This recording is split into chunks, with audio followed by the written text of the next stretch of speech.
On sait au départ qu'on a des élèves qui n'ont pas forcément suivi un cursus français, qui sont d'origines diverses, qui ont des histoires personnelles diverses. Vous avez ici des élèves qui ont des histoires incroyables, qui ont fait à 10 ans, qui ont un CV déjà à 10 ans, parce que c'est comme ça. Et donc, on s'adapte à cette diversité-là. Alors, est-ce qu'il y a des clivages? Évidemment, il y a des clivages. C'est-à-dire qu'on voit bien qu'un élève a tel parcours. On voit bien qu'il est plutôt américain que japonais. Les japonais ne fonctionnent pas. Bon, mais en même temps, je crois que ça ne pose pas de problème, parce que c'est le projet même de la maison. C'est-à-dire, le prof sait qu'il aura ça, et les élèves savent entre eux que c'est comme ça. Vous avez en section espagnole les Espagnols, que l'État espagnol, que Madrid, le ministère de l'Éducation paye pour des Espagnols en France, c'est pas choquant. Sauf qu'il y a pratiquement la moitié qui sont des Sud-Américains.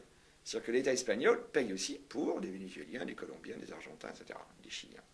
Bon, il le fait. Est-ce qu'il y a des clivages? Oui, bien sûr. Un latino n'a pas la même culture, si vous voulez, qu'un espagnol. Il y a un passé colonial qui existe. Ça peut pas, mais en même temps, on étudie aussi bien la littérature espagnole dans les programmes que la littérature latino-américaine. Il y a des différences, mais il n'y a pas de clivage. Si on entend par clivage une notion d'opposition, etc., ça n'existe pas.